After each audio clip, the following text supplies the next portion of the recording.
This is J. Krishnamurti's fifth public talk in New Delhi, 1962. We have been talking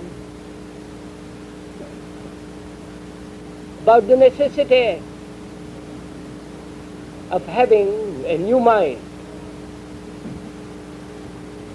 a mind that is capable of meeting with all the innumerable problems of life at all levels, and also at the depth of one's consciousness. We've been talking of the necessity of a revolution, not the economic or social revolution, but a religious revolution. And I would like, if I may, this evening, talk about what is the religious mind.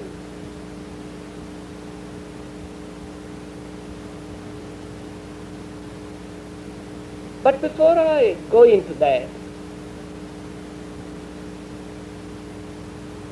I would like to point out, and I think it is relevant, that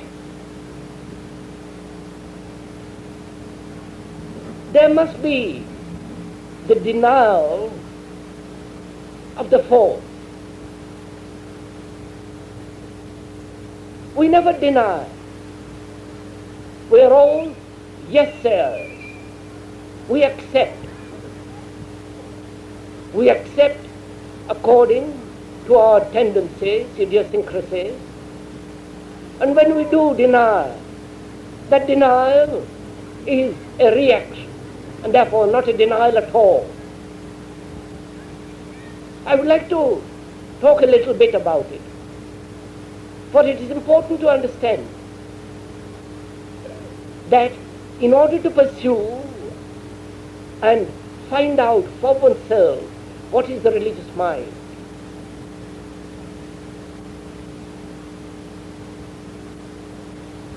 we never deny. And if you have observed yourself sufficiently, carefully and seriously, we have always accepted, found an easy path, the easiest solution. We have accepted tradition, the various cultural, economic, social influences. We have never stood against them. Or if we have stood, we have stood against them by force, not willingly, not comprehendingly. And so our denial is always tinged with fear.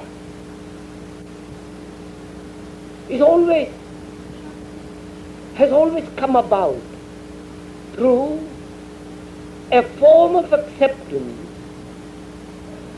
in which there is a hope. It is never a denial of not knowing what is going to come. It's a denial with an acceptance of a regulated, orderly future.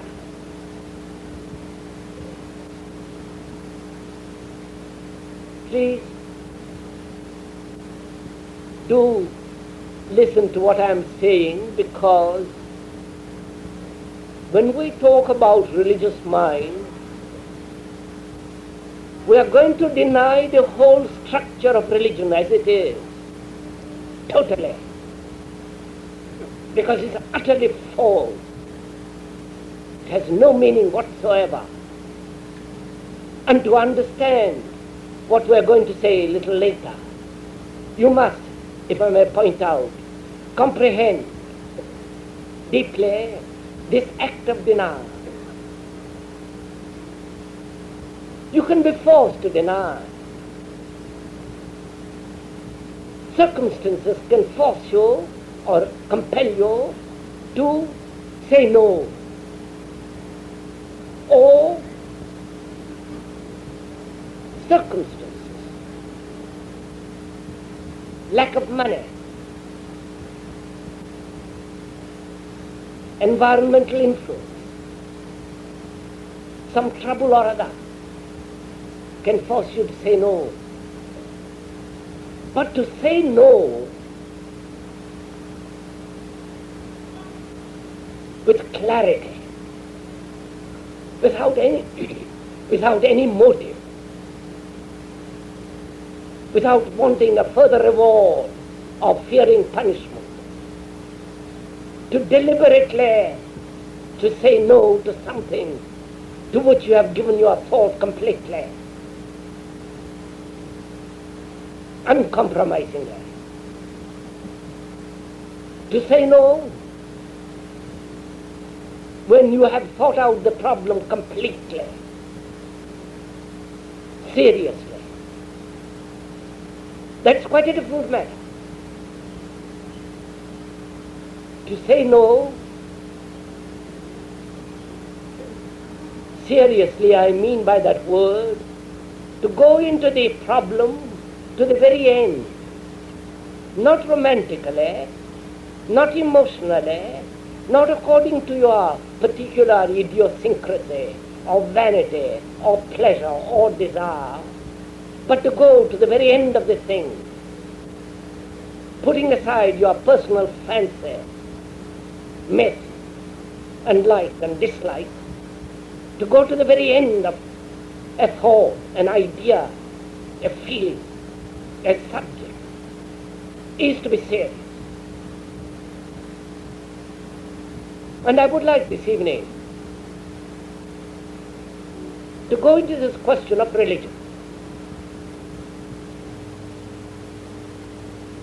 Because I feel if we could walk out of this tent with a very clear, with a strong religious mind, we will solve all our problems.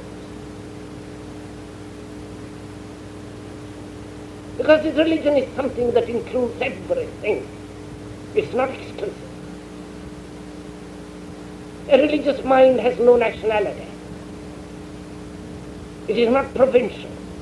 It doesn't belong to any particular organized group.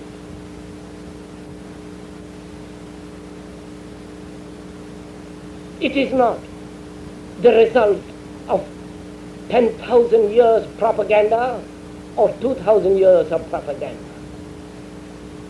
It has no dogma, no belief. It's a mind that moves from fact to fact. It's a mind that understands the total quality of thought, not only the obvious, superficial thought, the educated thought, but also the uneducated, the deep down, unconscious thought, motives. The totality of this inquiry and the realization of that inquiry and the denial of that inquiry which sees that which is false, to totally deny, brings about that quality of a mind which is the new, which is the religious, which is revolutionary.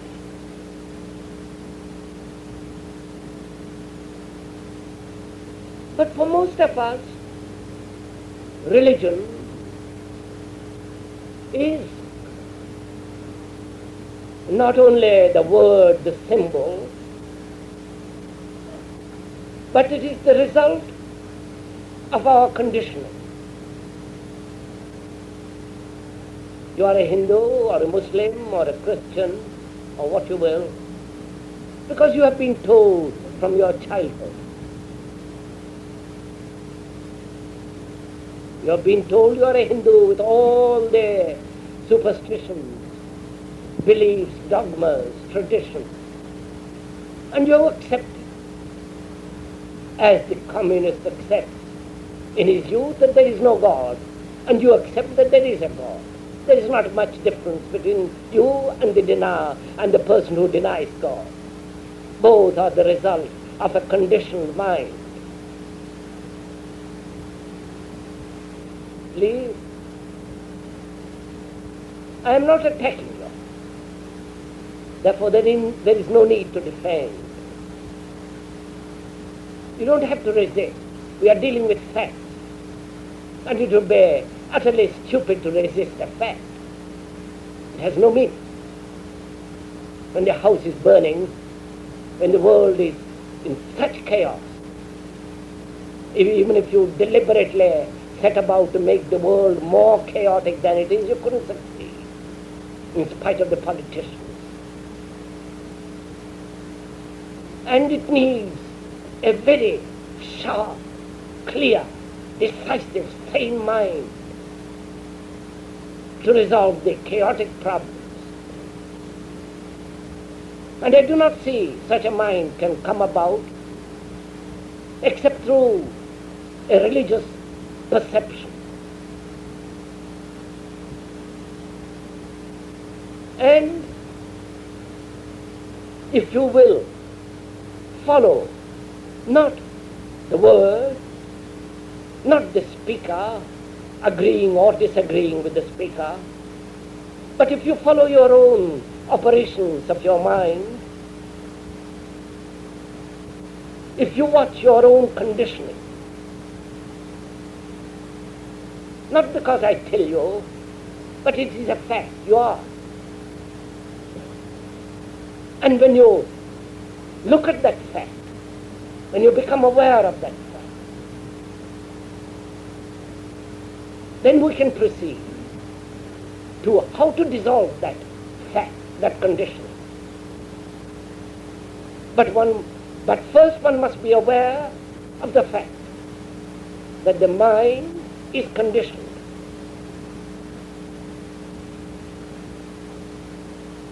That your mind, when it says it's a Hindu, it is conditioned. It is shaped by the past, by the centuries of culture. It is the result of historical process and a mythical process.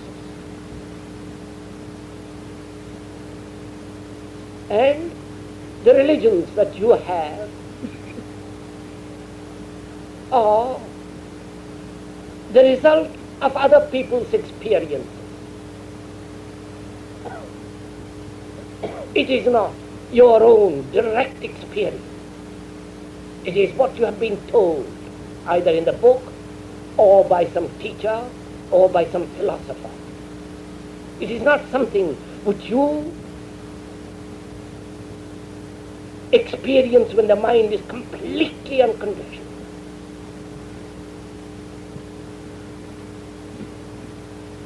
And it is only then, when the mind is completely, totally unconditioned, then only can you experience or discover if there is something real or not. But before you uncondition your mind to say that you are religious, that you are a Hindu, a Muslim, a Buddhist, a Christian, has no meaning whatsoever. That's pure romanticism.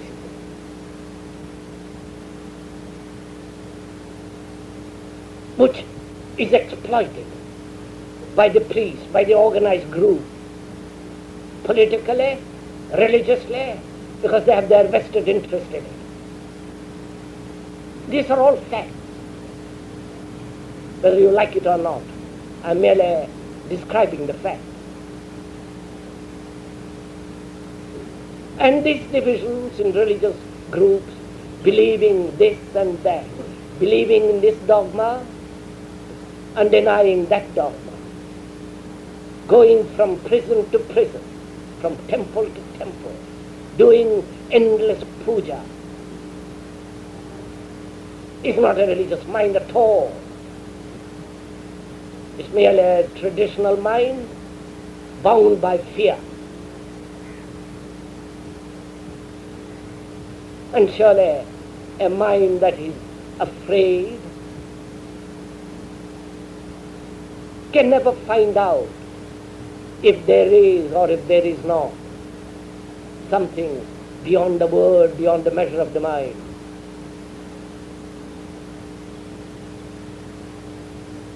So do please listen, not only to what the speaker is saying, but listen to your own operations of your own mind. When I use the word listen, it's not a command.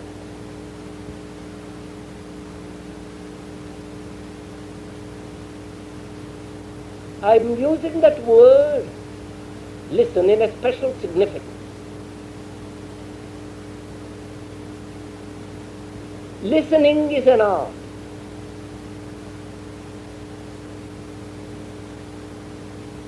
Because we do never listen.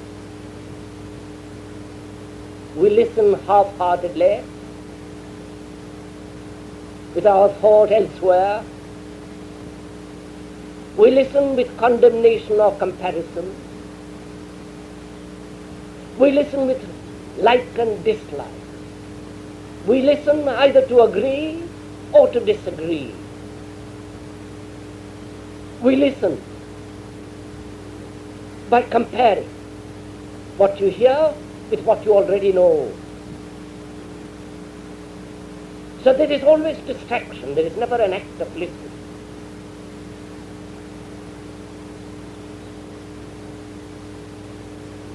And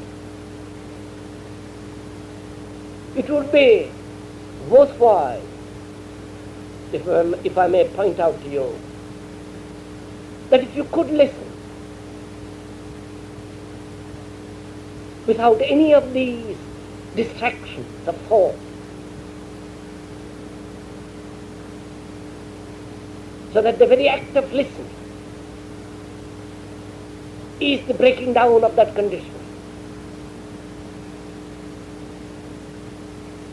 Because when I use the word religion, all kinds of images come to your mind, all kinds of symbols.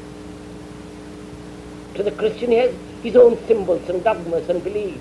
To the Hindu, to the Muslim, and all the people who call themselves religious, they have a peculiar approach, idiosyncratic approach, a traditional approach.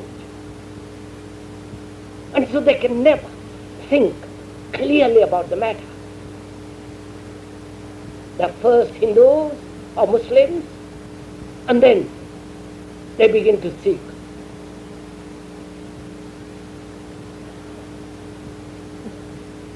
So to find out if there is or if there is not something which is beyond the thought, which is not measurable by the mind must be first free. Surely that is logical. You see, another peculiarity with religious people is that they are totally illogical. Psychologically, they have no sanity. They accept without inquiry. And their inquiry is motivated by fear, by the desire for security, which perverts their thought. They become romantics because it pleases them. They become devotional. It gives them a sense of joy, happiness. But that's not a religious mind at all. It's a fanciful mind. It has no reality.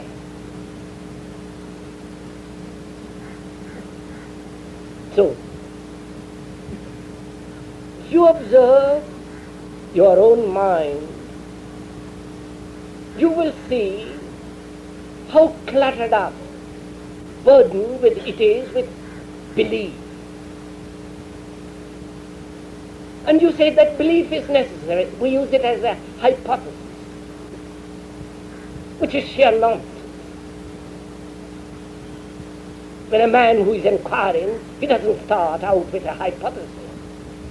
He has a free mind. He isn't attached to any dogma. He isn't bound by any fear. He starts out denying all that.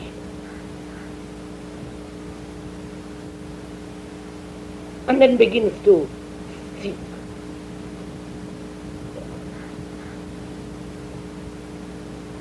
But you never do deny, for various reasons, because it would be not respectable in a very respectable society, which is a rotten society. You never deny because you might lose your job, your position. You never deny because of your family. You have to marry your daughter, your son to this and do that. Therefore you're bound, consciously or unconsciously, through fear, to the dogma, to the tradition in which you have been brought up.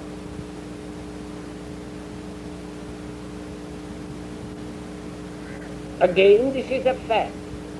This is not my fancy. This is a psychological, everyday fact. And so, a mind which is bound to a belief, to a dogma, however ancient or however modern like the communist, such a mind is incapable of bringing about an orderly world, a sane world.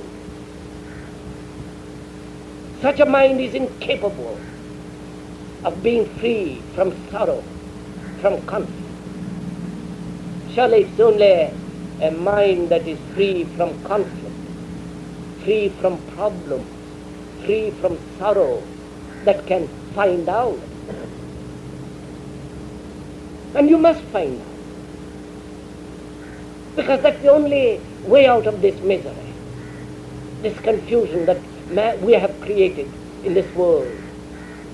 Not by joining innumerable groups, or going back to the old tradition which is dead, or following a new leader. I do not know if you have not observed that when you follow somebody,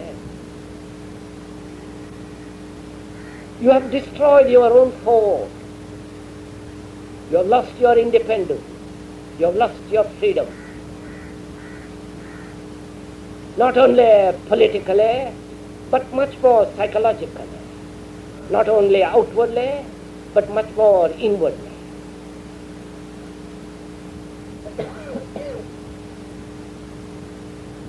So, where there is a following and where there is a leader in matters that are really spiritual, really psychological, there is bound to be confusion.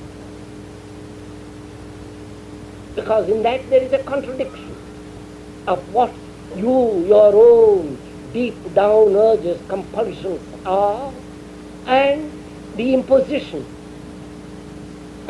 placed upon them by the leader, by what you think you should do. So there is a contradiction, psychologically. And that contradiction leads to conflict. And where there is conflict, there is effort. And where there is effort, there is distortion.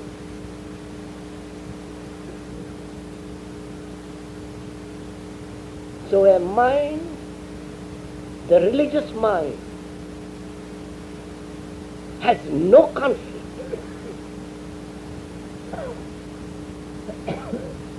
The religious mind does not follow anyone. It has no authority.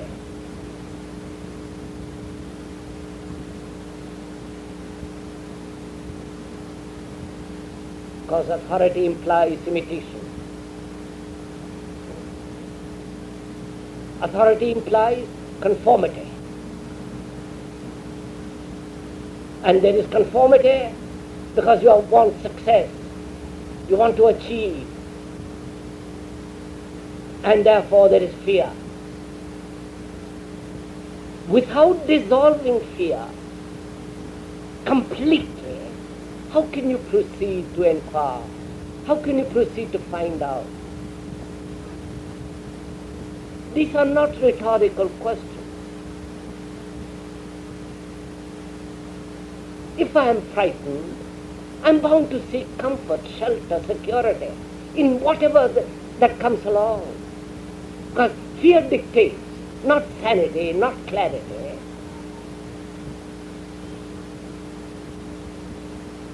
So fear dictates as conformity, that I must imitate, follow somebody, in the hope I shall find comfort.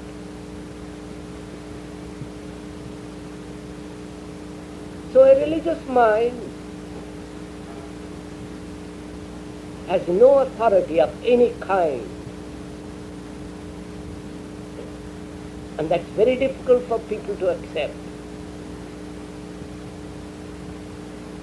Because we have been bred in authority. The Gita, the Upanishads, the Bible, the Quran, and all the innumerable so-called sacred books have taken the place of our own thinking, of our own suffering.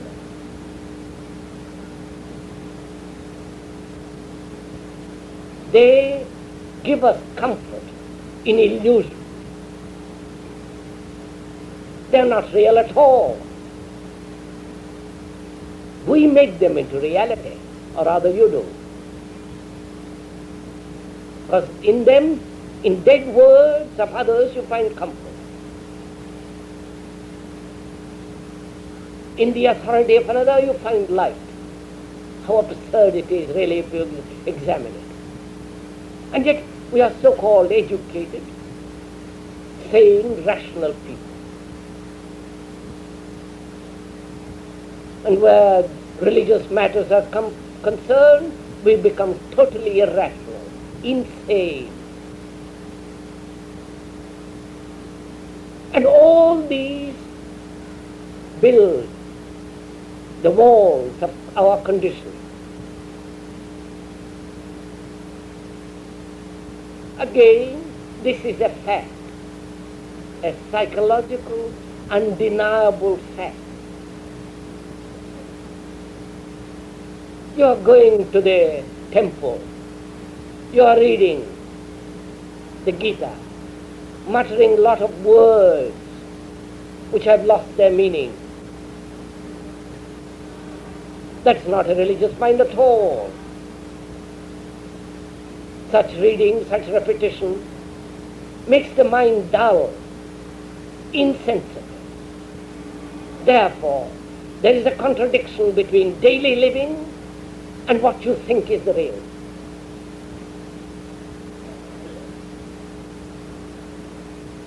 There is no living a religious life. So you have divorced life from religion, ethics from religion.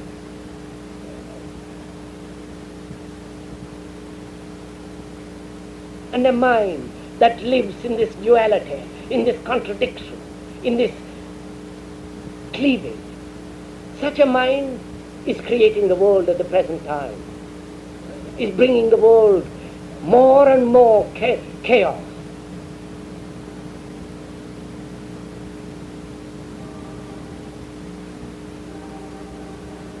So, we see all this.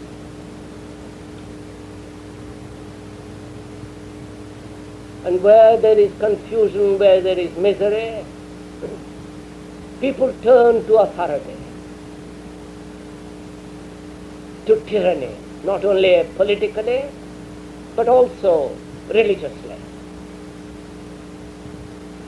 Gurus, teachers, ideas, beliefs, dogmas multiply and flourish. Because we have never look into ourselves deeply to find out for ourselves what is true. So the beginning of self-knowledge,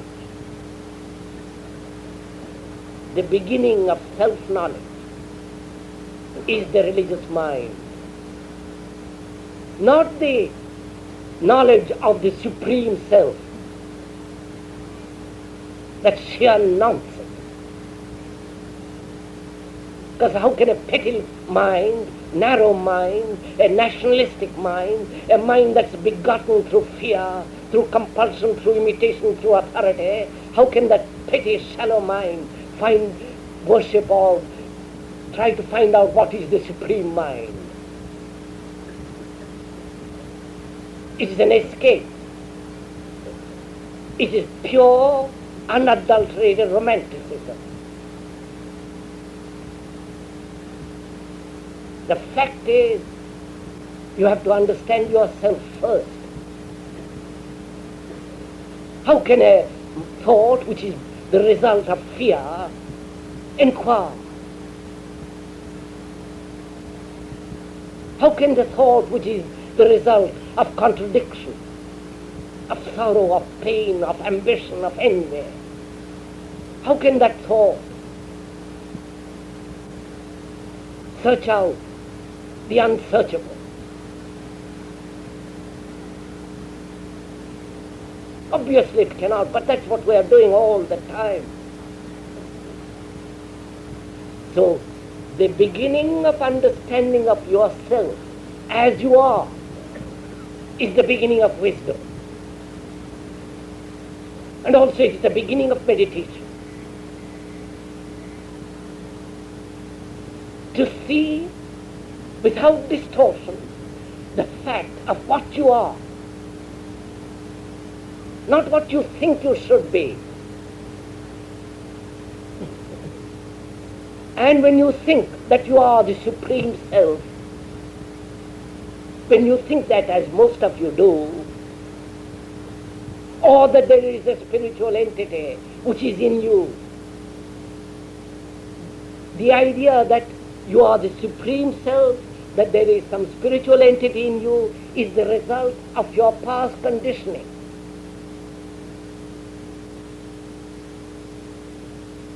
You have to be aware of that fact and not accept that you are the Supreme Self. It has no meaning.